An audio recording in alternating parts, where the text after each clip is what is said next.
If you want to pump your body and expand your mind, there's only one place to go.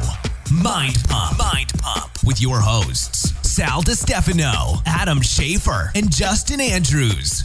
In this episode titled The Worst Way to Lose Weight. Oh, God, no. We open up by ideas. talking about stuff that has nothing to do with losing weight. Don't be ashamed if it's you. Yeah.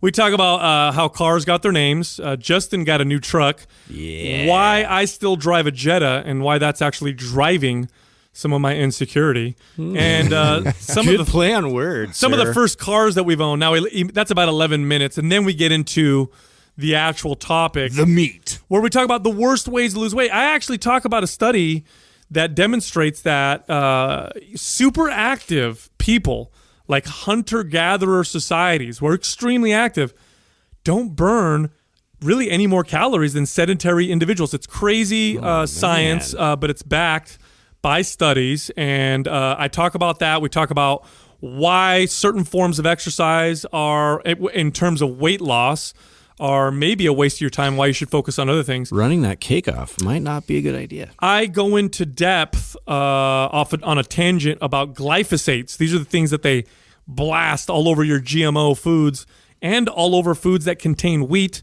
and what that means for your health and for your weight loss goals. So and at the very end, you got a little Easter egg for those of you that are trying to get in shape and get fit for summer. That's it. So wait till the end and you hear Adam drop that.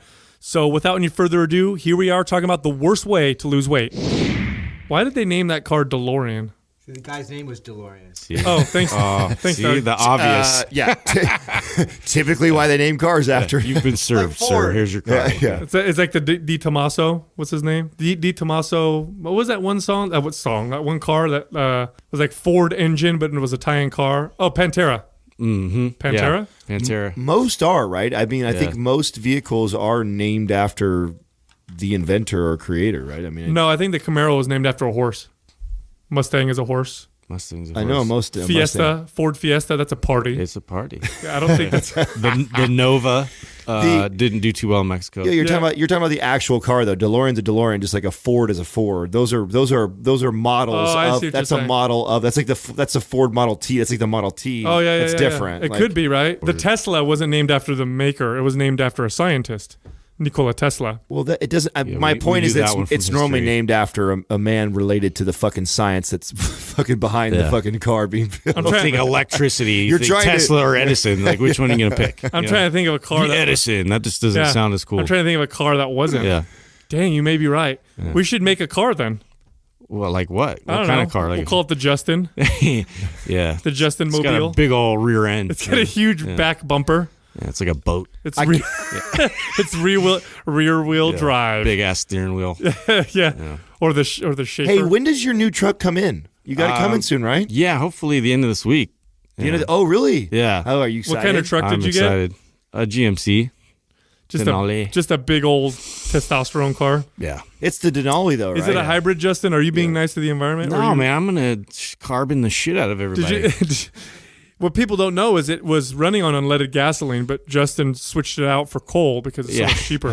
It is cheaper. He's got it's one more of the economical. one of the few coal powered coal burning he got his big- vehicles. Yes, it looks like Shove stuff in there to burn. looks like the Industrial Revolution 1910 driving by. You'll notice me with this huge, like, black, plume of cloud. Yeah, he's giving people, charcoal lung or what do Yeah. they call that?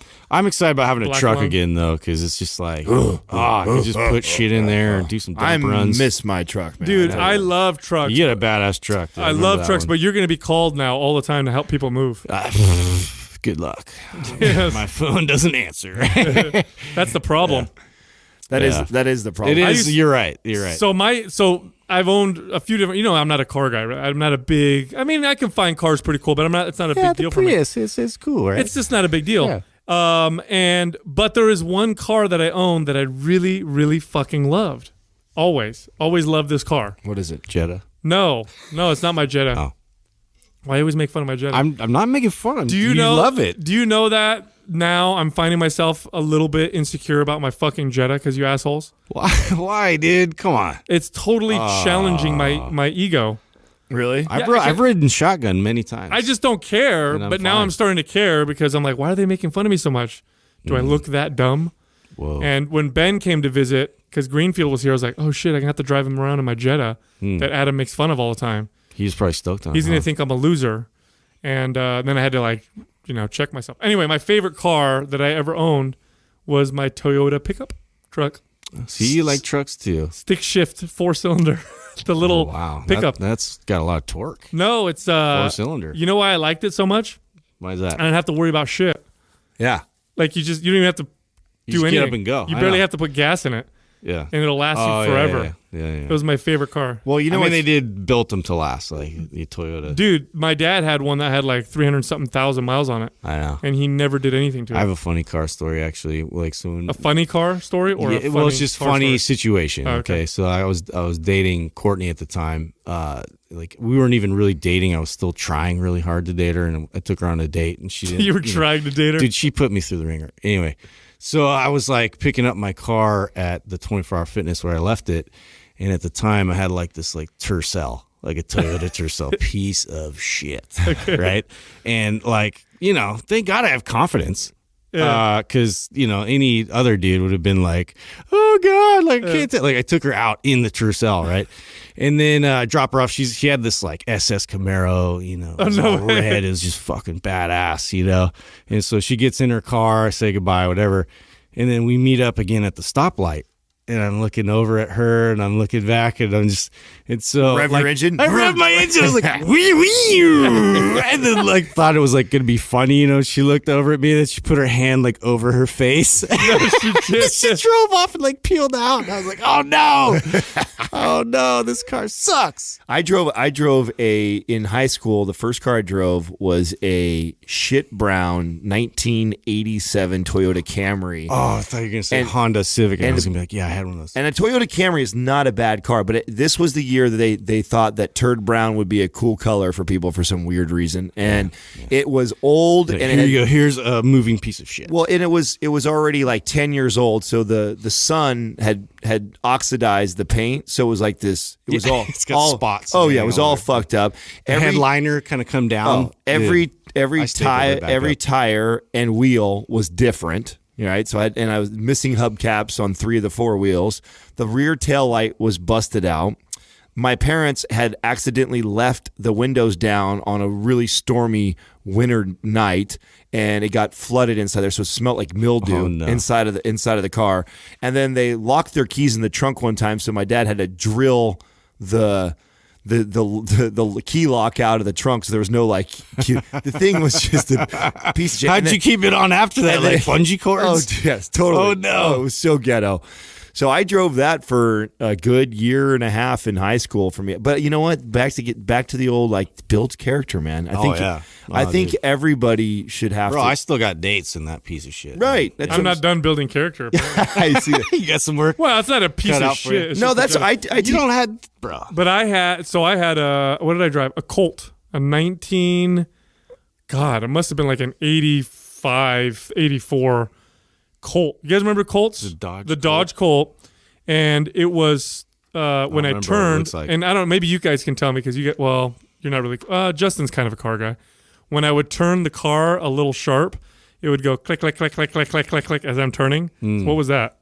So like it didn't track at all? I don't know. It would make this fucking sound. So if I had this is quiz Justin your steering column. No, like you'd hear it like it would make this sound. So anyway, you normally have a baseball card in your spokes. Oh, is that what it is? That's what I would have said. Yeah. So whenever I'd have people in my car, I'd try to avoid making U-turns because it would make that sound. Like I could take a wide turn, but if I turned too much, did it have power steering? No. Oh yeah.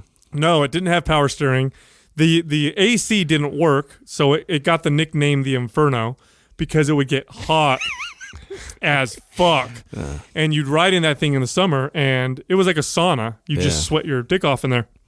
And we took it to... Did it have bees in the engine or anything? Or no. Rat's nest? What? No, it didn't have any of that. Okay. So you guys remember when you first got your driver's license, how you just want to drive places. You didn't even care. Let's go to the mall. That's cool. Yeah. So me and my cousins one day were like, let's go to Santa Cruz. Okay. So we're driving over the hill, and the top speed that I could hit, floored, because my car was full of people, was 40 miles an hour. So I'm going 40. Nice. Yeah, and then we overheated. Semi's passing you. We overheated when we were in Santa Cruz. Ooh. Yeah. You know, this is why I think it's crazy when parents buy their kids like really nice cars in high school or their first car, because It's stupid. it is silly, because at that age, first of all, you're more likely to get in an accident than you are when you're 30 plus or whatever, mid 20s even, right? If you're your first vehicle, the likelihood of you getting in an accident is much, much higher. The other thing is, at that age, you don't give a fuck. You just care about You just transportation. wanna get out and go. Like, I was so grateful for that piece of shit car, because it was too. like, Yeah. you know, because the previous 15 years of my life, I was on foot, you know, or on a bicycle or rollerblades. This was a fucking upgrade and a Hey, half. girl, you know, walking so- home? I got a car. Right. Yeah. So it was such It's a fucking turd, but it's a car. right, and Yeah. it builds character. So I think it's there's lessons to learn from that. I think it's important. That's one of the reasons why I don't feed my kids sometimes, because I want them to, when they eat, you know what I'm saying? Yeah. Appreciate the food. When you're a dictator. Like, I'm so hungry, Dad. I can barely. All right, you can eat Here's something. your rations. Yeah, and I give them a little bit of food, and they're like, "Oh my, thank you God for this," you know, and they're so Yeah. happy Wow. for the food That's that how I you finally do it. gave them after 5 days. Good strategy. Totally joking, I by the like way. I that. don't want Child Protective Yeah, Services. no. Did I tell you guys about the time I made a stupid joke at my kid's school next to the teacher, and the teacher looked at me like she was going to call the fucking authorities on me? Oh God. Yeah, we were. It was like an open house. Yeah, See, they don't get it. I have the worst. My sense of humor is super inappropriate in the worst places. We're at the school and we're looking at like the stuff that the kids did, you know, because it's an open house. And she's like, "Oh, and your son did this and that," and she's like, "And he did this, but he forgot this part here, so you might want to talk to him about it." And I'm like, "I'm just gonna have to beat him again." And You did not yeah, say I did. that to the and she teacher. looked at me like this look like, "Are you serious? Oh, yeah, I Am I love gonna it. call the?" And I'm like, "I don't beat my You're kid, like, okay? Come on, lady. I'll beat your kid, but not my kid, shit. because I love my kid. I don't know your kid." Hey, you just came across the study you were talking about. I wanted you to bring it up while we're on air, in regards to the topic that we talked about the other day, Dude, on the podcast. yeah, so I actually brought this up on an episode. I think it was a Q&A a little while back, where we were talking about one thing led to another, and we're talking about the obesity epidemic and what the cause is for the obesity epidemic. And you had brought up how Technology. yeah, that's it, and how inactive we are, right? How we just don't move anymore. And this has been part of the paradigm surrounding the obesity epidemic now for a while, in which they say, hey, one of the main reasons why we have obesity, and one of the main reasons, if not the main reason why children are getting obese, is because we don't move nearly as much as we used to. And on paper, this makes total sense. If you try to calculate calorie burn from tons of activity versus calorie burn from no activity, then you're going to come out with big differences, right? And they said in the past, like, a woman 100 years ago burned like 3,000 calories a day or something like that, and a woman today burns like 1,700 calories a day. So there you go. That's why we're obese, and it makes sense, right? Face value, it makes total sense. But the science actually is showing that is not not the case at all. And it's really proving that, and I brought up this particular study that I just actually looked up again, and I saw some more on this. But before I get into them, because these studies are proving that that's not the case at all. And it's cool because it's important. Well, when you say it, I don't know if you can say at all. I think that's a strong statement. Oh, well, so check this out. So you're gonna have to wow me with this study to get me. So to there's been convinced that several studies, but there was one that was published, I believe, in 2012. Let me see if I can find the name of it. The scientist's name was Kravitz, and he was Lenny Kravitz? No, Alexei Kravitz. I'm gonna go my way. already. He's a great song. No, well, let me see. Let me make sure I get the right one, because there was one study in particular that was really, just really blew me away. Sorry, that was actually the wrong study. That's another study we're going to talk about. But Ponser, Pontzr, did a study on some tribes in Africa, and they were using these methods of testing their metabolic rate that are pretty accurate, where you can figure out how many calories someone's burning throughout the day. And this was a tribe of typical hunter-gatherers, so their days consisted of lots of activity, far more activity than the average person.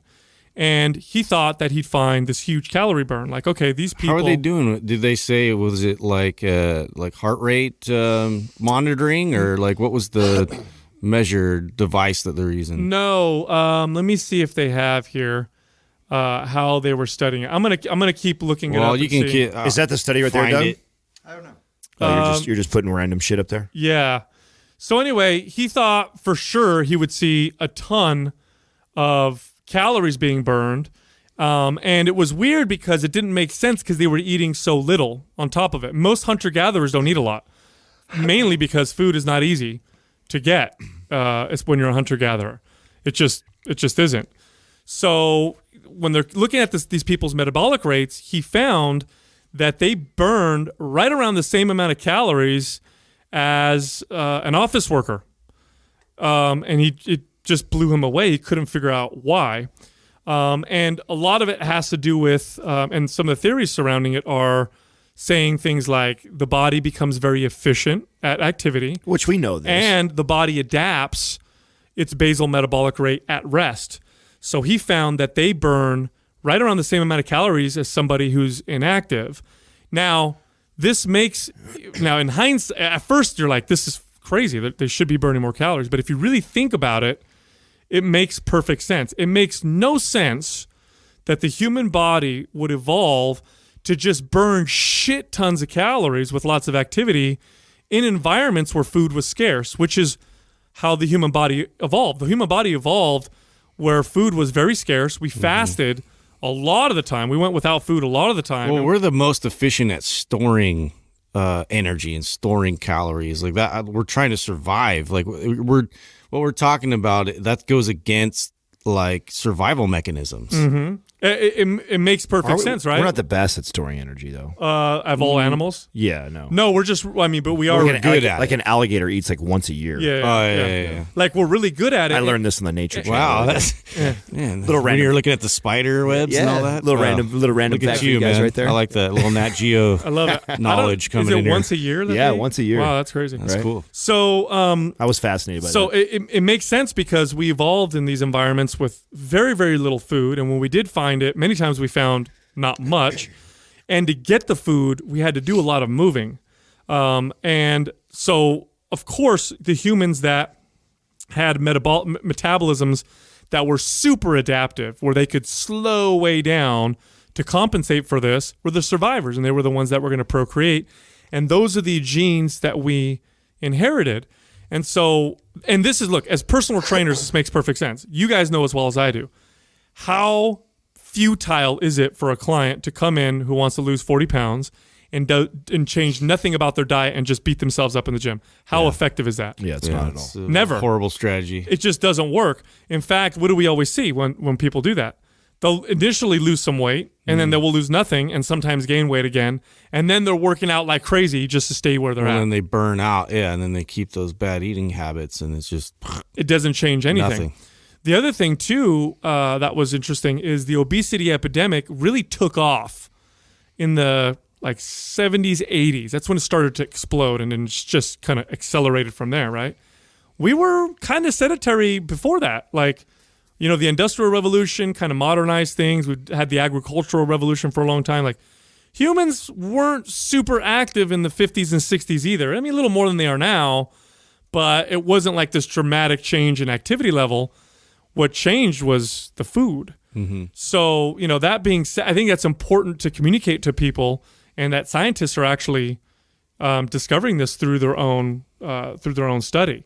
I mean, fucking mind-blowing, right? No, it is. But I think it's a strong statement to say that it's all because of the food. I think there still is there's still something to be said about the lack of movement and strength training and that and what that role plays in your overall metabolism. Mm-hmm. And I think that the combination, because it makes perfect sense, right? If you are only eating so much and you're having to go out and hunt your food and you only get 1,800, 2,000 calories, eventually the body it'll adapt. Just like that's why we tell people not to diet that way, right? We tell people don't go from over consuming like crazy 4,000 calories a day to a 1,500 calorie diet and exercising like crazy, because guess what? The body will adapt and get efficient on that. if you go from 4,000 down to that, like you might see great change for the first couple weeks, but your body real quick will get adapted. We were just talking about this yesterday. I was with Miles hanging out, and he was, asking about how I was training and how I start to increase my volume over time. And I was like, the mistake that a lot of people make is they go from this, hey, I'm out of shape, I need to get in better shape, or I've got this wedding in 6 weeks, or whatever the fuck may be, that they're motivated all of a sudden. And they go from not paying attention to what they're consuming, eating all kinds of bad choices, drinking alcohol, not really exercising, strength training, to boom, strict diet. They're eating chicken salads every day. They're doing cardio for an hour. They're training their ass off. Water. Yeah, they're training their ass off in the gym, and it's like, why would I want to do that? First of all, like would be miserable to go from one extreme to the other extreme. Like the workouts are going to be awful. It'd be like reminding me of Hell Week when I was in high school. I mean, your body is only going to figure that out, and then you're going to have to find a new level that you're going to have to reach if you want to continue to see change in your physique. Well, so I think it's important we need to say this, that although trying to burn more calories through activity is probably, and using that as a weight loss strategy is a horrible weight loss strategy, that doesn't mean that exercise is a waste. It's very good for you, period, end of story. Now, because you improve your health through exercise, inadvertently you may improve your body's ability through more balanced hormones, through better mood, through better strength. Yeah, stronger heart, more muscle. There's so much more going on. Those things will contribute to a body that's more likely to not want to store tons of body fat. So there's definitely effects that will help you lose weight from exercise. Many of them, if not most of them, come from just being healthier. But there's some other studies that are pretty interesting. There was another study that was done. It was published in Obesity Research in 1994. And it was a great study because they actually took... That's an old study, bro. They took... I'll tell you why I'm quoting the study. They took pairs of twins.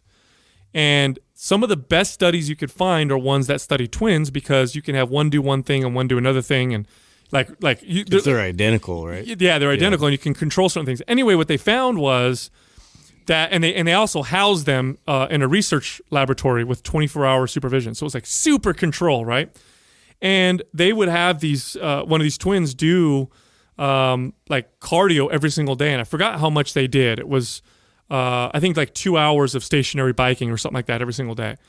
The calorie expenditure that the researchers thought that they were going to see was off by something like 20 or 30%. So they were like, "Oh, you're going to burn this many more calories." Well, it turned out to be way less than they thought, and they only lost something like 10 pounds when they calculated that they should have lost way more based on the food that they were eating. And remember, they were supervised this entire time, and by the calories that they were burning. And they were supervising their entire time. So, and they were like, "This is crazy. It doesn't make mathematical sense." The whole like 3,500 calories equals 1 pound of fat, and you do the math. Yeah, it didn't make fucking sense. And the reason that they theorize is their bodies adapted super well to burning less calories with activity, which is what they found. Not only that, but they found that the twins that did all the activity burned less calories at rest than their sedentary twin. So it's like the body totally adapted to slow down. Yeah. You just see that with anybody that's been doing a lot of endurance and like how their heart rate. It's impossible for them to get their heart rate to like get to a max level because they're so adapted, and they're efficient. You become super efficient at utilizing your energy. Mm-hmm. Well, here's some other stuff. Just before you add some other interesting stuff. Studies have demonstrated that when people exercise, inadvertently, without realizing it, they increase their food intake. Now, there could be a psychological effect. I deserve this because I'm exercising. Although other studies have demonstrated that it may not be that. It's actually the body kicking up its hunger mechanisms to make up for the extra calories being burned.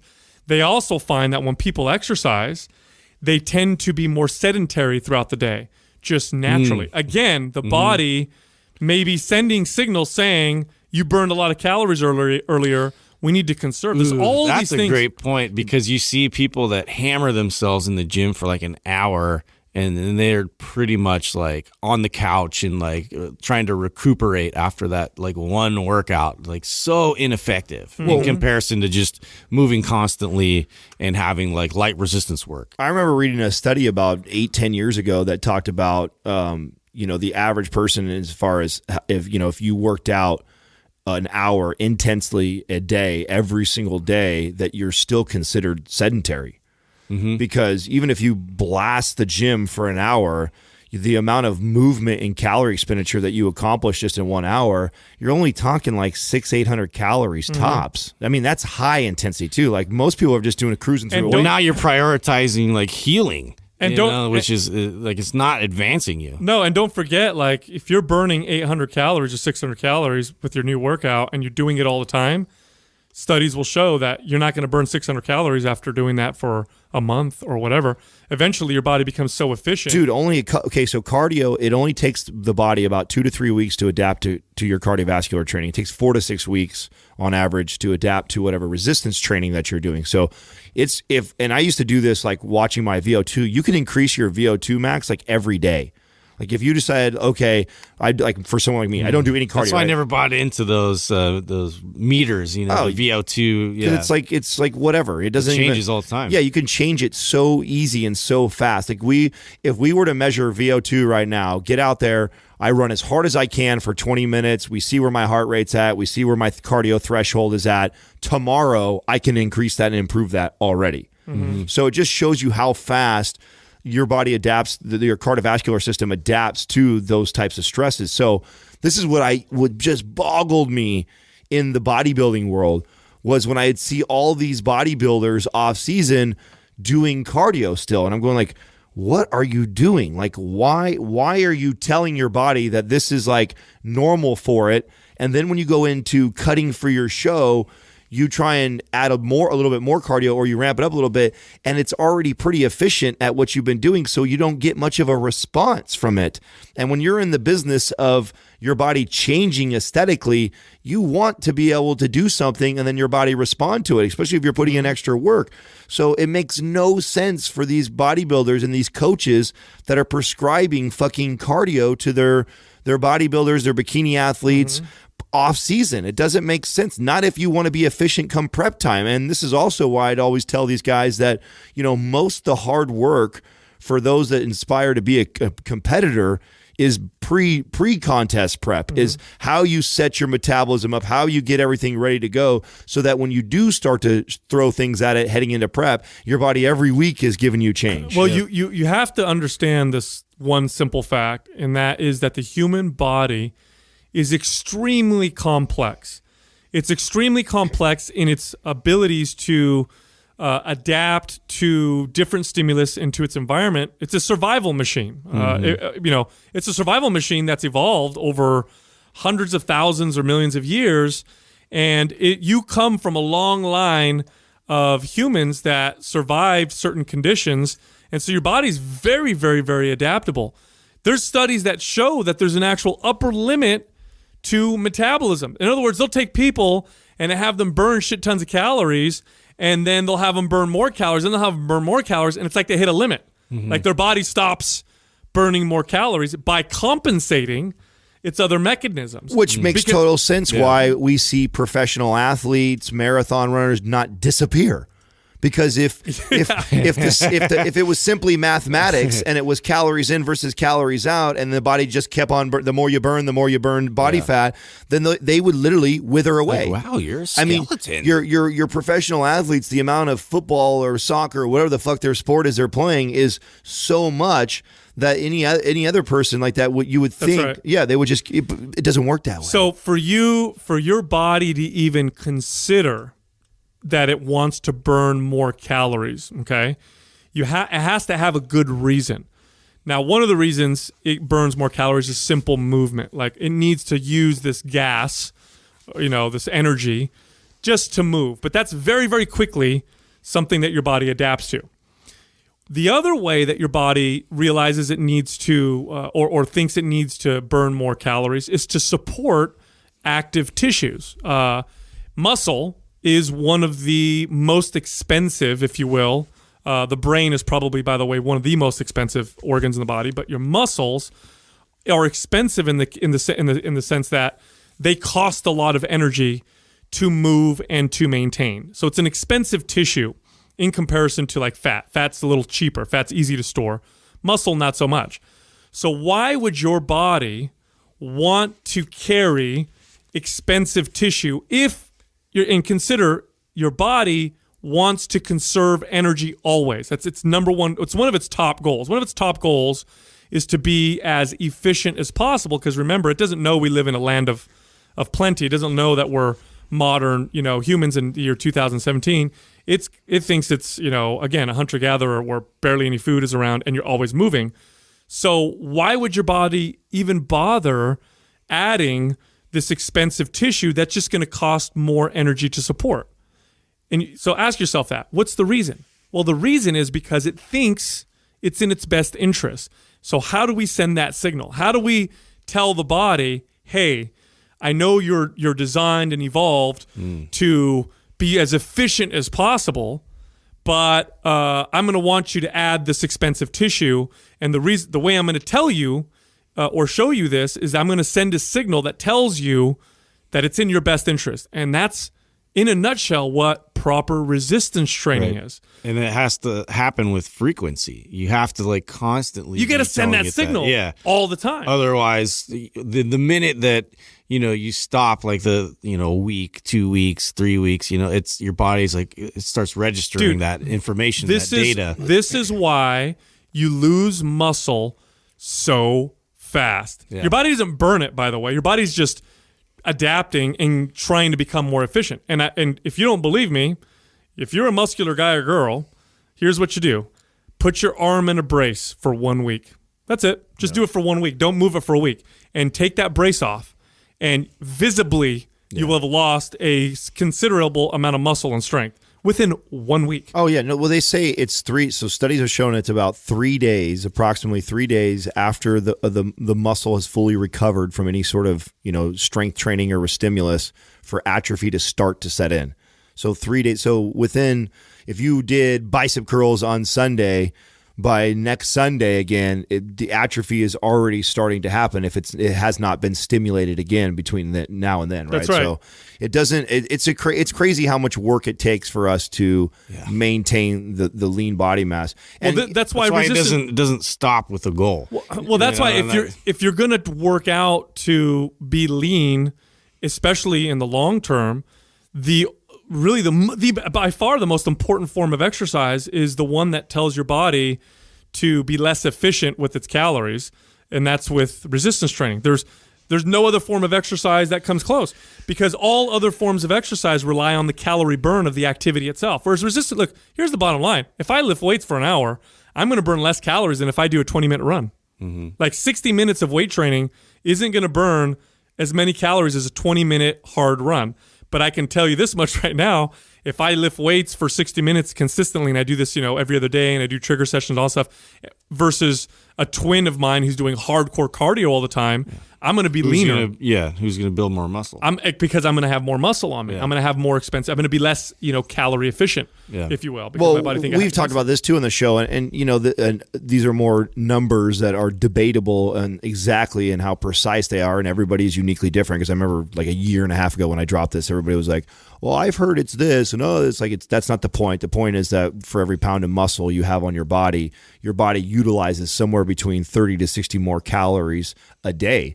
So if you're somebody who adds 5 pounds of muscle, let's say you do not change your diet whatsoever, you eat exactly the same, but you start to strength train, your scale goes up 5 pounds, you put on 5 pounds of lean muscle on your body now is burning 300 or so calories more per day, every day, without doing any extra activity, just because you have that lean muscle tissue on you. So the number's debatable. I mean, everybody's uniquely different. And that can vary, right? Yes. But the bottom line is more muscle equals more higher calorie expenditure. Faster metabolism. Yeah, and so if you take you now versus you with an extra 5 pounds of muscle, you're going to burn more calories. You've just got more of this expensive tissue.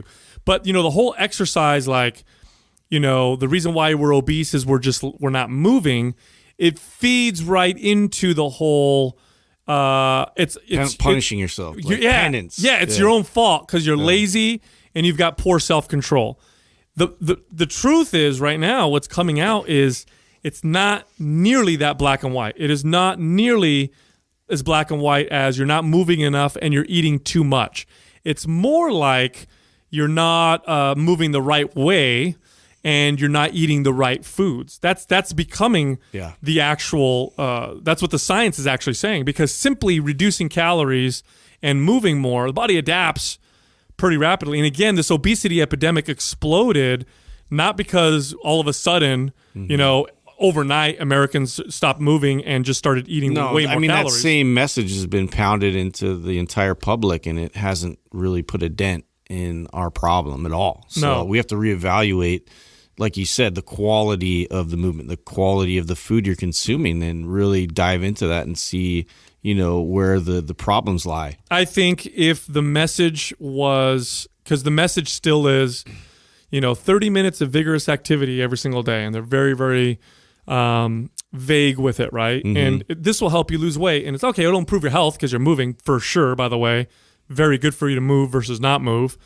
But the message needs to be everybody should do resistance training, only because just modern society, like fuck, man, the food that we eat is just even if we eat healthy, we tend to eat more than we need to. So imagine I'm Susie. I'm 30 pounds overweight. You're hot. Yeah, thank you. Yeah. And I'm 30 pounds overweight. Well, that's okay. I know you're like a little thicker. Yeah. You got it all in the right places. And I haven't been following any sort of consistent resistance training program. I don't track or pay attention to my consumption. I think I eat clean foods, which we all know what that looks like for people. By the way, I can't remember what study. I eat lean cuisines every day. I eat healthy. Yeah, it's like the first opener. I eat the conversation. 50%. I eat healthy, but I eat the half-fat hot pockets. Oh, do you? Yeah. Okay. So I'm listening. Most people's understanding of eating healthy or clean or well or whatever is grossly off, but. So let's say Susie is overweight, hasn't really followed a training regimen whatsoever, is not tracking her food, so doesn't really understand what she's consuming yet. And she is motivated because summer's around the corner and she wants to get it in the best shape of her life, or as best shape as she can come bikini time because she's got a Vegas trip. What are some of the things that you're saying to her, right to start her on this journey? And what are the things you're cautioning her about? What are the things you're going to tell her to do? What's your advice to that client? So, and I've had clients like this. I've had a lot of clients like this. And my approach has always been educate. My approach has always been, let's sit down and let's talk about your goals. Now let's talk about the way we're going to get to your goals and why. And I'm going to talk to her about what we're talking about now. Why manually trying to burn calories is going to be a massive waste of time for her. Yeah, you're just going to spin your wheels. Well, yeah. We're going to spin your wheels. You're going to spend a lot of energy doing it. You're not going to feel good. You're going to end up worse than you are now. I'm going to talk about the quality of food. I'm going to talk about things like how your gut health contributes to things like appetite and how you burn calories. And we're gonna and I'm gonna ask her, look, and I ask people this question all the time: are you looking for real results that stay with you, or do you want to bounce back and forth like you've been doing? And I've almost never had anybody tell me that they want to do the old, bounce back and forth. Almost every time they're like, well, look, I want long-term results. And then I tell them, here's the thing, like, you're gonna have to. Part of this is you're gonna have to trust me. And trust me, and once you see what happens, I'm never going to have to ask you to trust me again. At that point, then you will trust me. But right now, what I'm saying, I know a lot of what I'm saying may be counter to what you think, but you've done it the other way. Let's try it this way. I mean, it's really an educational conversation that you have to have because it's difficult. It's difficult when people come in with these expectations from all this, poor information that it goes against the grain, from what society and what marketing has provided, like as far as the education of the process of losing weight. It is, and really, it really boils down to this too. And if you're somebody listening that's really into longevity, because I know we're talking about weight loss, but let's also talk about longevity for a second. You're better off. You're better off on all measures by allowing your body to become efficient with calories while trying to build muscle and while exercising. I know we talk a lot about speeding up the metabolism, and I think that's important for the average person, because the average person, most people are just going to consume more. Most people are going to eat more food because they're surrounded by it. And so it's better to have a faster metabolism than to have a slower metabolism. But if you're already pretty disciplined and that's not an issue for you, and you're already healthy and fit, and this is like your lifestyle and you want more longevity, you're better off eating, for the most part, of course, if you're getting all your essential nutrients and essential proteins and fats, you're better off going around it with less food than you are with more food. That's the other thing we want to consider, and there's lots of science to support that as well. And I want to say that because there are people who I've talked to who are super, super into fitness and health and who are very consistent with everything, so they have no problem with the nutrition and exercise, who think that their goal is to keep trying to boost their metabolism, when in fact it might be the opposite. It might be like, hey, let your body become efficient, because it's probably better for you in the long term to not have to eat, 4,000 calories just to maintain your body weight. You know what I'm saying? And you'd be surprised.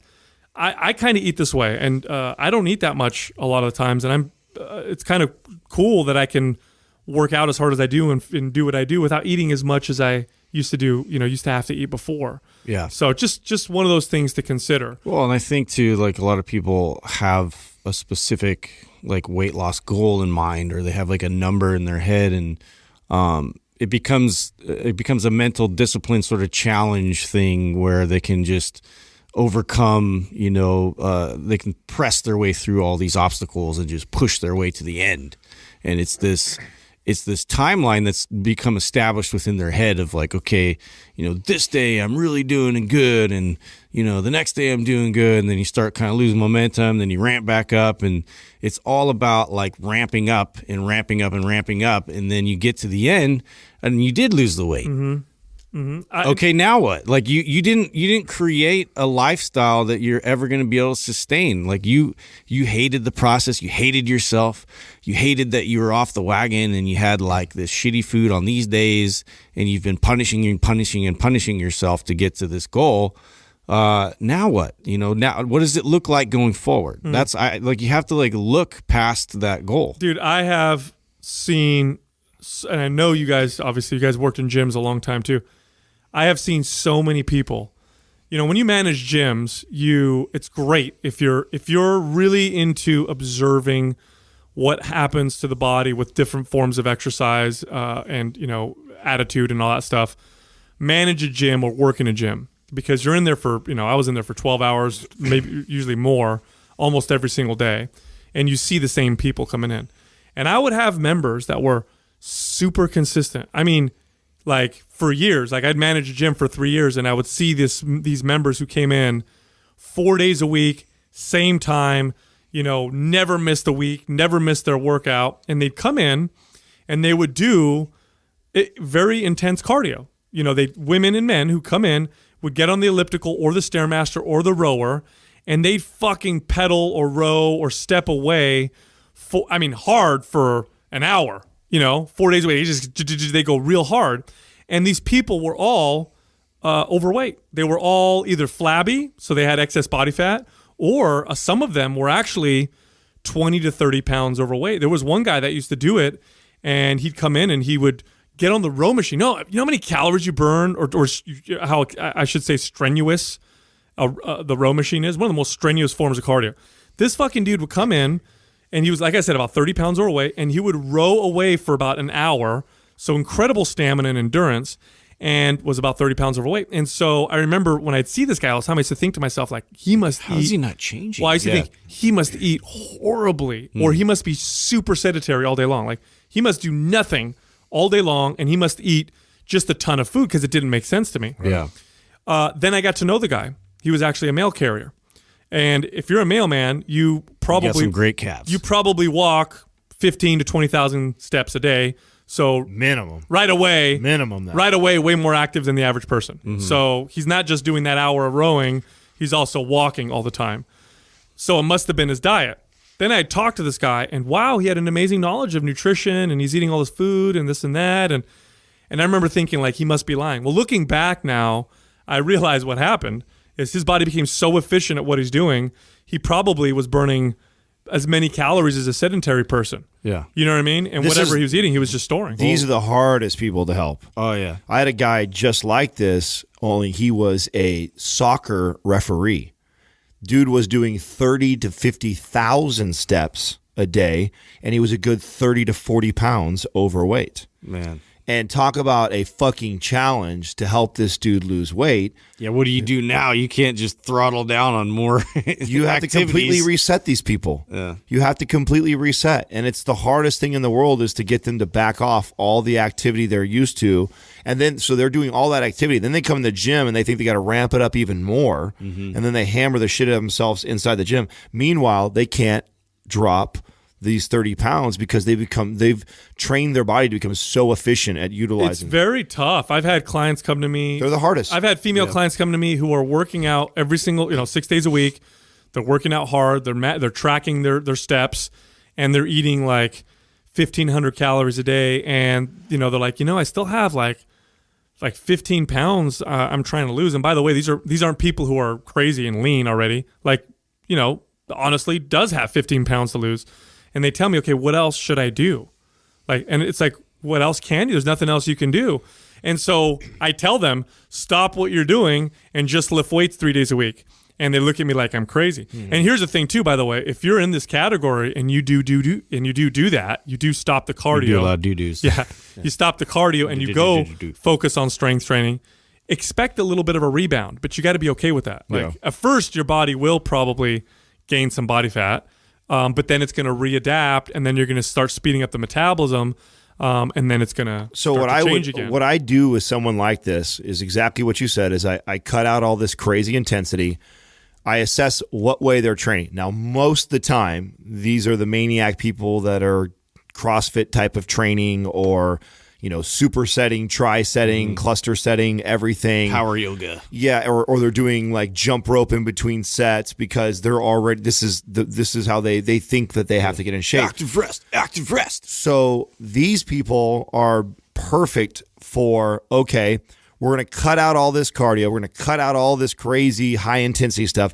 I'm going to switch you to like phase 1 of MAPS Red. So you're lifting 3 days a week. We're heavily strength based. Now, like Sal said, you got to be okay with you're probably going to gain a little bit of weight. But here's the beauty is when we go from somebody who's been like high reps, high volume, circuit training type of training and lots of cardio to strength training like that, they're going to pack some muscle on, which what we were just talking about earlier is for every pound of muscle you're going to add, 30 to 60 calories more a day your body's going to burn. Depends on the person, of course. So if that's true, then if this person even let's say they gain 10 pounds, which they're probably going to freak out if they hire a trainer and he does this, but this is why it was mandatory that I had you for at least 3 months was because I needed you locked in with me so I could show you this process, because if you can trust the process, you'll see it works. What will happen is, okay, there'll be this initial weight gain, which if we did our job of changing your programming up so the body now has a new adaptation, more than likely it's probably going to be heavy weight training, strength-based, because you're doing the opposite of what you're used to. So now the body responds. It adds some weight on the scale, but a good percentage of that weight more than likely is going to be muscle. And then that muscle ends up speeding your metabolism up, or like making your caloric maintenance higher because you now have more muscle. And we kind of go on this, okay, we're going to build for a while. I don't want you to stress about the scale. If we go up 5 or 10 pounds, don't worry about that. We're building right now. And then when you go to reverse and go back the other way, now you got their metabolism sped up a bit and they can drop weight a lot easier. And depending on how long that person has been hammering themselves will depend on how long we got to spend on kind of rebuilding and resetting all this crazy amount of work they've been doing. This is one of the, what we're talking about is one of the reasons why, and we hate, of course, we always say like fasting is not a weight loss tool, right? It's a health tool. However, I can see why so many people like fasting, and of course you have to have by the way, you have to have a good relationship with food to be able to utilize it this way, because I could easily see it go in the opposite direction where somebody all of a sudden starts starving themselves. They'll abuse it. Yeah. But I could see why, because we just don't need as much food as we think, you know? We don't, yeah. We really don't need nearly as much food as we think. And so when people stop eating one of them, like breakfast or lunch or either, and they just eat dinner, all of a sudden they're like, yeah, you're not eating nearly as much food, and your body doesn't need nearly as much nutrition or calories, I should say, as you think it does, you know? So it really kind of boils down to, and we've talked about this before, really just focusing on your health is so much more of an effective way of getting there than focusing on calorie burn. Yeah, but let's talk about some tangible things to help people get that way. So, for example, this is a perfect topic right now because yesterday my sister-in-law, she's battling with this. She just had rotator cuff surgery, and she's in the worst shape of her life right now. She already kind of carries herself a little overweight as it is, and now she's like really overweight. So this is the worst she's ever been. She's probably got a good 30 to 40 pounds extra weight on her, and she's got shoulder issues that she's dealing with. She's pretty sedentary. She doesn't really, she thinks, you know, why I was having this conversation with her, she just got done having a salad and fish, you know, for dinner. So in her eyes, she eats pretty well. And, you know, she was asking me these generic questions like, you know, where do I start? What do I do to start losing this weight and start dropping this right away? And my advice, and this is why, you know, I'm such a fan of tracking, is we talk about on the show all the time of, you know, levels of awareness. And most people are not aware of what they're really consuming. And so, and they look at their weight loss goal. I mean, that you could, there isn't a statement I can't think of anything that's more true than that. It's so true. Right. Yeah. And so when I look at someone like her, I said, don't look at your 30-pound weight loss goal right now. That's not the goal. That's your big goal. Yeah. But let's set small goals, right? Small weekly type achievable goals that are going to set you in the right direction for that ultimate goal of losing 30 pounds. I said, for example, you've never tracked before. So I said, you got someone like me who literally is right around the corner from you and I can help you out, but I can't really help you if I don't know what the fuck you're really doing. And if you're not tracking, I can't see that. So your real goal right now is let's just pay attention to how much you move and what you're consuming. That's it. Nothing else. Don't add in a crazy routine. Don't go buy some expensive program. Don't start following Sean T's whatever. Like, you don't need to be just doing. Just become aware of what you're doing. Yeah, just become aware. And it's amazing just being aware and looking at what you're consuming and how little or not you're moving every single day. How well that already starts to help. Just like, oh, wow, I actually thought I was getting enough of this, or, oh, I actually thought I wasn't, you know, I was eating too much of this, or, oh, wow, I really thought I was moving more than what I was. So there's your first bit. So I told her, like, give a week, just 1 week, pay attention to everything that you're doing. Then from there, let's pick one thing that you can improve upon. And then if I can actually see it, I can give you something. And I'll give you, I said, here's some examples of what I notice right away when they track for a week is they move very little. They underconsume. For women, it's very common for me that they underconsume protein. They overconsume sugar. They don't get enough fiber, and they don't rotate. They don't have a lot of rotation of food. They tend to eat this. They, you know, migrate to the same things. And then most adults are drinking alcohol in there. So, and instead of going like, get rid of all of it, fix all of it all at once, let's just address one of those issues. Let's just focus on I think there's two things with that, right? As far as like the pain and shoulder and injury and, you know, rehabilitation, all that kind of stuff. I think it's crucial because addressing the pain and really improving on, you know, the movement of the shoulder joint and focusing on, you know, regaining ability and doing that at a very gradual process, because the pain, it's one of those things where you notice the spiral effect of pain, right? So it makes it so you're not motivated to move, and then you also want to comfort yourself. Right. So these are two like big contributors to gaining weight. Right. And people like just breeze past that whole thing, like, oh, well, I need to lose weight and then I'll feel better. But no. let's like alleviate pain and let's move better, and that will open up. Well, and this the is next door. what I told her for her training, right? Because she follows up with, what one of your programs should I follow? I said, listen, what you need to do is this. I'm going to send you over Prime, and we're going to work on getting your shoulder healthy. And guess what?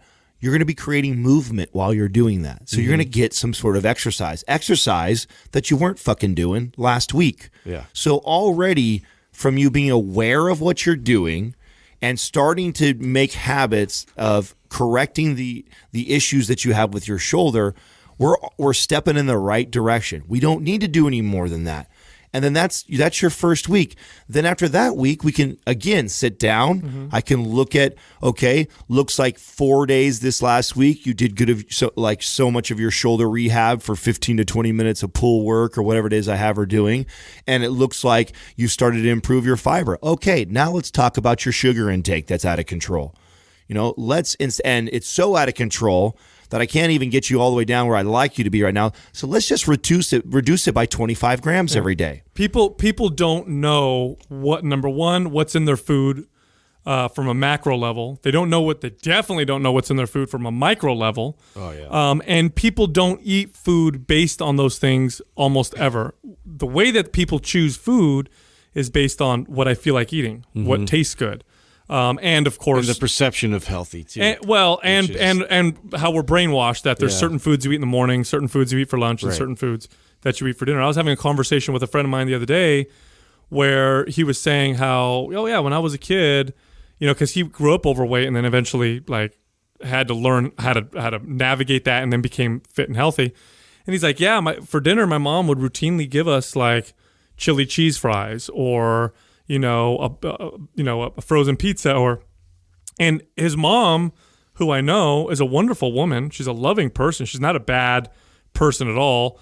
She just didn't even consider it. Like she didn't even think about it because we're never taught or to think that, what you put in your mouth is really that important. And I know this for a fact. I know most parents, for example, if they knew what they were giving their kids. Like if I knew every time I gave my kid this food, and I'm doing it over time, and every morning they have a Pop-Tart or whatever, that I'm increasing their risk. Chronic disease. Yeah, I'm increasing their risk of diabetes by 30%, or the risk of cancer by 15%, or the risk of autoimmune disease by. And I'm making up numbers. Nobody wants to think about that. Nobody would actually do it. Like, would you give your kid a cigarette in the morning? Well, of course not. Would you give them a bottle of Windex and tell them to take a shot of that every? Of course not, because those things are bad for you. But we don't consider how important food is. It's one of the most important things. Actually, if not the most important thing that impacts. It literally makes up our body. It's everything. Cells. Well, and what blows me away even more is when you go to the doctor, and like I said, I lived through this. I had a family member with cancer, and I sat there with the freaking oncologist, and he hated me because of the questions I was asking him. I was breaking his balls every time I was there, and I asked him. I said, "What kind of food should she eat?" Because she had to go undergo like this extensive chemo. And he's like, well, it really doesn't matter. Just eat, whatever feels good for you. And then, we'll, and I remember thinking like what? What the fuck are you just be honest and say you don't know. Yeah. Because how can the food not matter? Right. How can the food not matter when we're fighting a chronic disease? Food always matters. Man. It always matters. You go to a dermatologist, I had a cousin who went to the dermatologist because she had severe acne. And I told her before she went to the doctor, we need to look at your food and your gut health because that's a huge contributor to your skin issues. She goes to the fucking dermatologist and comes back and tells me, no, you're totally wrong. I brought those things up and the dermatologist said it has nothing to do with my acne. How in the fuck can what you put in your mouth every single day this logically have zero effect, according to this doctor, to your skin? How is that even possible? So when you were saying, Adam, just being aware, you're totally right. People have zero consideration because they just think that it doesn't matter. We're taught that it doesn't matter. We're taught to... And those are all the authority figures that we all like, well, the doctor told me that. That's it. And when we are obese, we're told it's because we're fucking lazy. Mm-hmm. You're lazy, and you have poor self-control. Well, I think it's because we're eating the wrong types of foods. And when we do exercise, we're doing what you're telling us, which is 30 minutes of vigorous activity every single day, and I notice I get no results from it. Of course I'm not going to have any motivation to this exercise. is I find so many. You made a great point about missing, like, or people having very few people know what macronutrients in food. Most people have no clue what micronutrients. Very little. And this was the analogy I gave to her was this. So the body has 11 different systems that are responsible for efficiently running. And when you look at the body, think of it like a car. And you've got your tires, you've got your timing belt, you've got the fuel, you've got the motor, you've got the steering, exhaust, you have the steering wheel, you have the carburetor, distributor. right? We can sit here and I could list off 11 parts. Yeah, that doesn't make it run. Sorry. You could run without that. I tried to contribute there. But you got 11 major parts to this vehicle that are responsible for making it run efficiently. Now, if you have flat tires, you could still drive a car forward.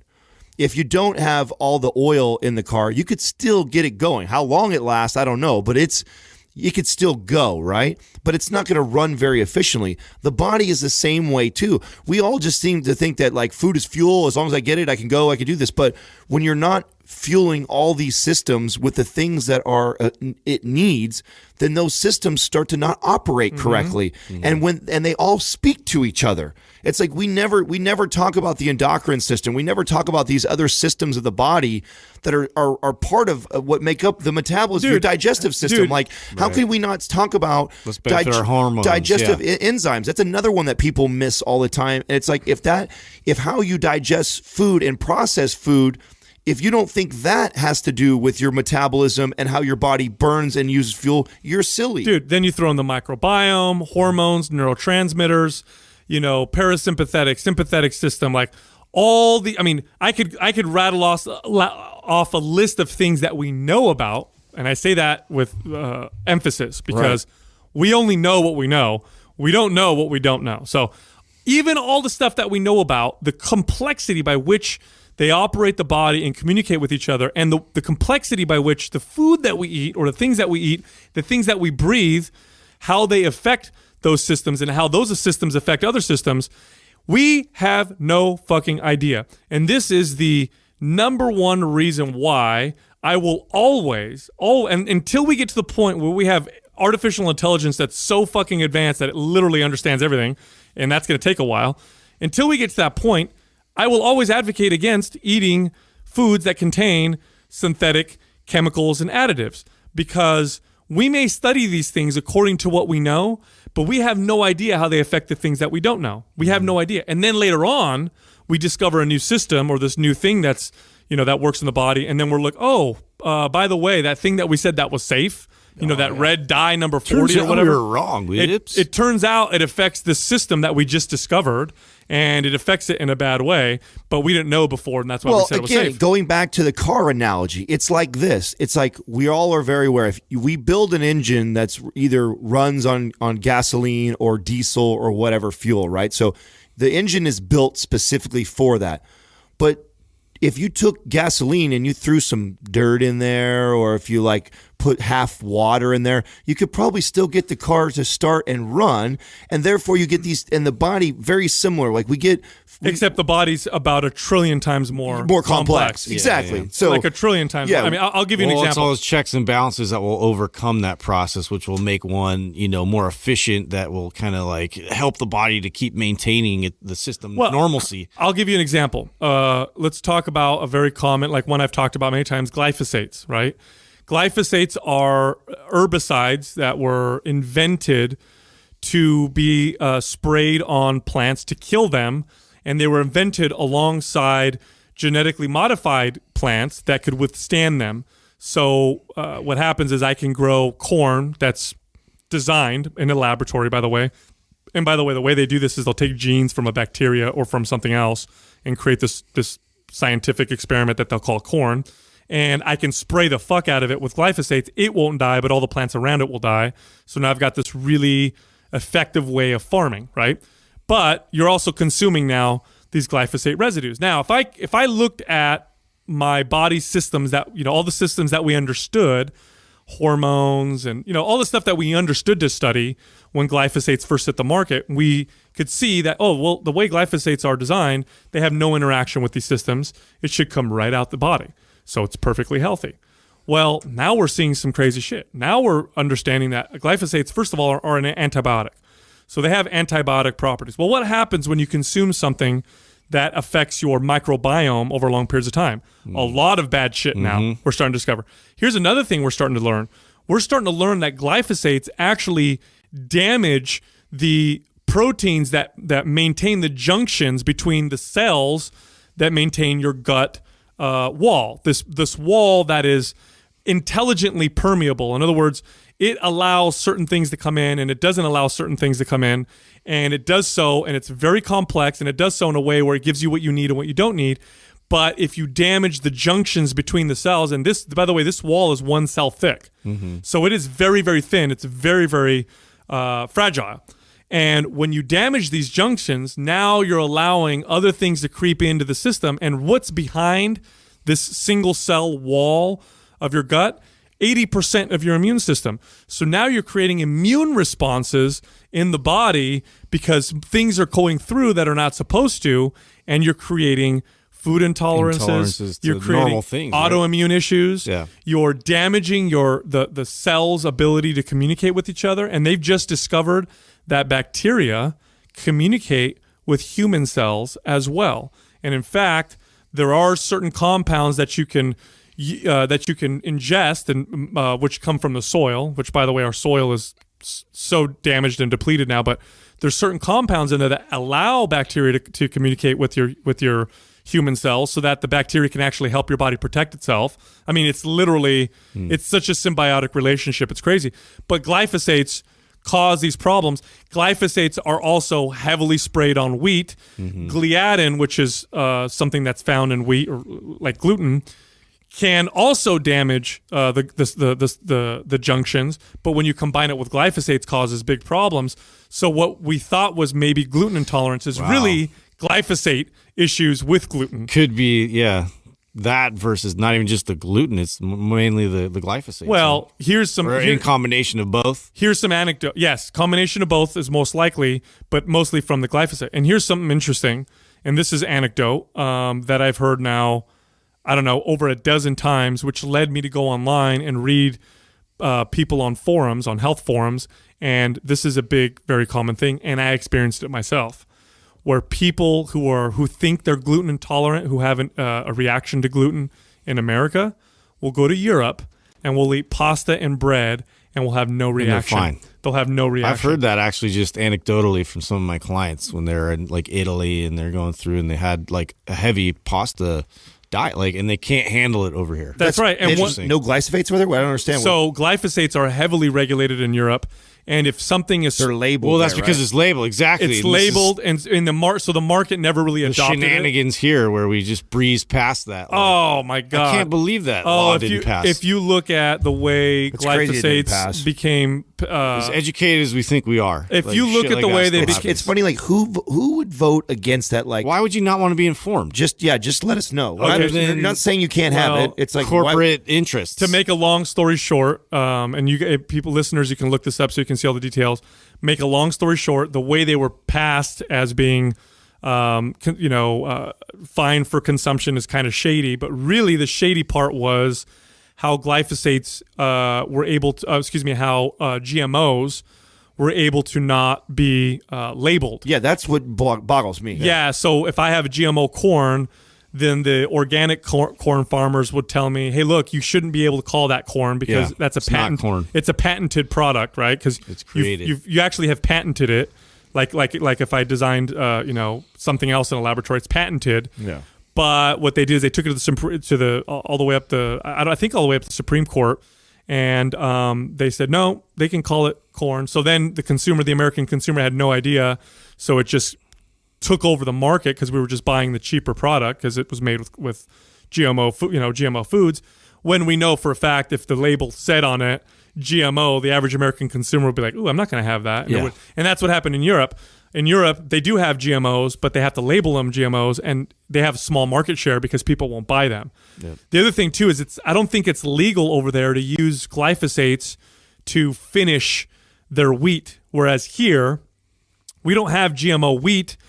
But what we do is we spray the wheat with glyphosates to kill it, to kind of dry it out and get it ready for for harvesting. So even though you're eating wheat that's maybe not GMO, it's still completely covered in glyphosates. Here's the fucking great part, by the way, with glyphosates. I know I'm going off on a tangent, but this is an interesting subject. I've been doing a lot of research. When Ben came over to my house, we talked a lot about this, and I've been doing a lot of research on this. Glyphosates are water soluble. So that means that they get into the soil, they evaporate with the water, and they come down like rain, which is why even organic foods many times will have glyphosate residues. Damn it. Your water will have glyphosate residues. They find glyphosates in breast milk and in urine of most pregnant women, most people. So you can try to limit your exposure, but you're definitely, the environment is super saturated. you're definitely being exposed. And I'm currently researching ways to just protect your body because it's pretty much unavoidable. It's everywhere. Like there's almost nothing you could do to completely avoid it. Just eat organic, non-GMO foods. And you'll reduce your load. Yeah, what about a big reduction? You have farmers markets and you're shopping from there. You got to be able to get it from that. You'll reduce the but here's the thing, like if it rains and there's glyphosate residue in the rain and it rains on your organic crop, you're still going to get some residue. It'll be less. What do you mean? How is there residue in the rain? Because they're water so glyphosates are water soluble. So when they spray the fuck out of their GMO plants, that goes into the water evaporates, then it rains, stays in the water, and then it rains everywhere else. Shit, and you're still getting it from the rain? They're finding it in well water, so people's well water, they'll test it for glyphosate. I think, if I'm not mistaken, Doug, maybe you could check this out. Dr. Mercola, I believe, has a glyphosate test kit that you can buy, and you can test your own urine. Of course, to Mercola. see how much glyphosate. Anyway, long story short, this is just one of the things that's impacting our health, and it has to do with what we consume. So, the combination of what you're saying right now, too, it just reminds me of, I remember we got into the whole thing with the doctor who did the whole recommendation of the protein shake, and I think, the title of what we're talking about right now is like the worst way to lose weight. Right. And, I think it's pretty common that you see this where people will, overtrain right out the gates. They start to, blast their body in the weight room, blast their body on cardio, and then they start eating bars and shakes in replace of meals to reduce calories. And that has to be the worst thing you could do for yourself. You uptake your, fake processed food intake in addition to pressing the fuck out of your body just so it gets... So you can adapt downward. Yeah. So you can slow your metabolism down. I mean, I don't know if you could potentially do something worse to start off. Now, I like your approach to nutrition, which I think we need to push a little more on the show because I think it's from a psychological standpoint, it's brilliant. Because the way people eat when they try to diet is typically... Eliminate. Yeah, like don't eat these things. Yeah. Restrict. I like what you said, Adam, and that's the way I've taught my clients in the past. I never really put it in words, but I would always tell them, aim for these foods, and then if you're still hungry or whatever, eat whatever you want. And what usually would happen is that they would end up eating healthy and eating less of the other stuff just naturally. And it's also psychologically, it's not the mentality where I can't. Right. It's more like just make sure you're eat. Eliminating a lot of the punishment mentality with it. It's more of like I'm seeking and I'm actively trying to gather these foods. Yeah, so like think to yourself like, okay, I'm going to actively eat these fats that I know that are healthy. I'm going to actively eat this many vegetables because I'm looking for these nutrients and this is the variety I'm looking for. I'm going to actively eat these forms of protein today because I know I need them. And then if I'm still hungry or whatever, then that's fine. But those are the things that I eat first, and those are the things that I chase after. And I like that approach a lot because what I've experienced with that is you usually don't want to afterwards, right? It kind of flips the whole diet mentality on its head, right? And it's just we know this. Like if you tell somebody, tell a child, you tell a grown adult, they can't have it, and naturally you want to have it. Naturally you want to do it because you've been told you're not supposed to. And this is why IIFYM had so much success, because it was like, oh, you could have whatever you want as long as it fits your macros. Well, the missing piece to that is just like I said earlier, that the body has so many systems and there's so many nutrients out there that are responsible. I mean, when I look at I didn't even finish going all the steps with this client or my sister-in-law that I would tell her to go after, but you see people who don't get out and get enough sun, so you see the lack of vitamin D, you see people not getting enough vitamin C, you see people not getting enough iron, you see there's a lot of these things that are found in food that they don't get enough of. And by going after foods and then kind of looking out, like what I'm doing right now is I'm, documenting everything that I consume. And then I'm kind of taking a bird's eye view of like, okay, all right, good. It looks like I have I'm getting some vitamin D, got my shrooms in here. I'm doing that. Okay, get some bell peppers, onions, stuff here. So, okay, good. Getting some digestive enzymes here. Okay, cool. Getting a good diverse amount of fruit. So I'm getting my antioxidants here. Okay. So I'm looking at it like that, like, okay, these are all the things that my body wants and needs to run efficiently. And I'm trying to go after that versus, can't have this because it's going to make me fat, or can't do this because that's, instead of looking at it like that, looking at there's a ton of things that your body needs, and you would be amazed on how many of these things that people lack on a weekly basis. And then if that happens on a weekly basis, it's most certainly happening on a monthly. And this is where, like, going back to your point, where skin issues and autoimmune, and, it's normally because we're way out of balance. You're way over consuming something else and you're not getting enough of this other thing that you need. And if you were learning to look at your foods and go after the things you need, you'd be surprised on how easy it is to not overconsume on the bad things because you're so worried about getting the things that your body needs for nourishment. And if you view if you look at your body in this way, like most people in modern societies, even today, right? Most people don't die of old age. They just don't. The average death is caused by some type of disease. If we eliminate accidents and all that stuff, there's some kind of disease that ends up happening that kills us, whether it's heart disease, diabetes, or autoimmune or cancer. And the body is extremely effective at not getting cancer. It's extremely effective at not getting heart disease, not getting diabetes. It's actually the most effective thing you have at fighting off anything. It's very, very good. In fact, you are exposed to pathogens every single day, and the reason why you don't get sick every single day is your body does a good job of fighting those things off. It's why if you get certain diseases like if you have an immune type disease that destroys your immune system, a simple common cold can kill you.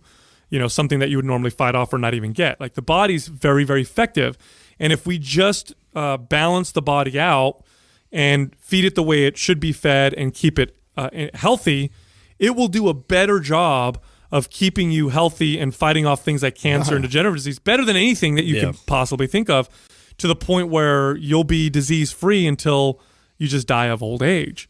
So it's really, if you get some kind of a disease, and I hate the whole genetic, argument. And yes, genes play a role, but I hate the, it was genetic. There's nothing they could have done. Yeah. It was just some kind of a genetic. That's actually pretty rare. It's actually pretty rare that you have that much of that there's a clear genetic issue that is not influenced at all by lifestyle, whether it be epigenetics or whatever, to where no matter what you do, you're going to get something. Mm-hmm. It's very, very rare. What probably happened was a combination of genetics and lifestyle. So you gave your body whatever blueprint you had, the wrong lifestyle that made your genes, produce, not fight those cells that became cancerous, for example.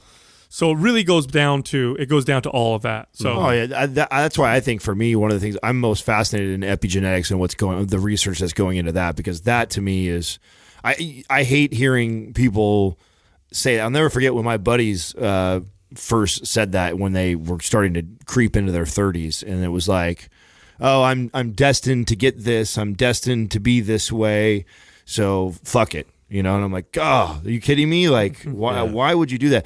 And you said it really well on the podcast a long time ago, and I think it's such a great point. It's like, none of that even matters anyways, because you don't do all these things. You don't nourish your body with the foods it needs. We don't strength train and exercise because we're going to try and add 5 years to our life. It's, even though that was probably what's going to happen as a byproduct, you're doing it to improve your current life right now. You're not trying to add years to your life. You're trying to add life to your years. Right. And this is from living a particular way. And we're talking about weight loss right now. And really, if you approach your nutrition, if you start your nutrition goals with saying, okay, here's the things that are healthy. These are the things I'm going to try and just eat. Like I'm going to eat vegetables, twice a day.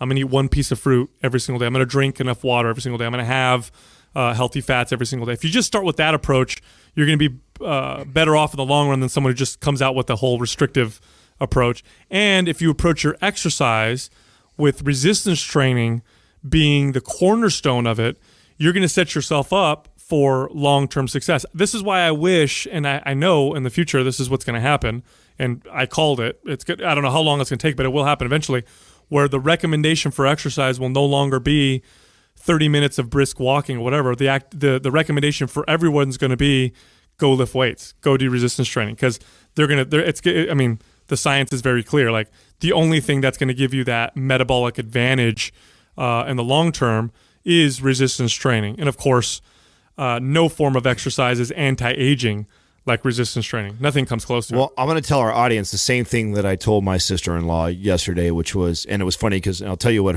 before I tell you, I'll tell you her response to me, which is, well, you're already fit. It's so different because you're fit already. And I looked at her and I said, actually, what you don't realize is it's more challenging. If we both are to lose 10% body fat, it is more challenging for me to reduce 10% than it is for you to reduce 10%. So our journey actually can be very similar.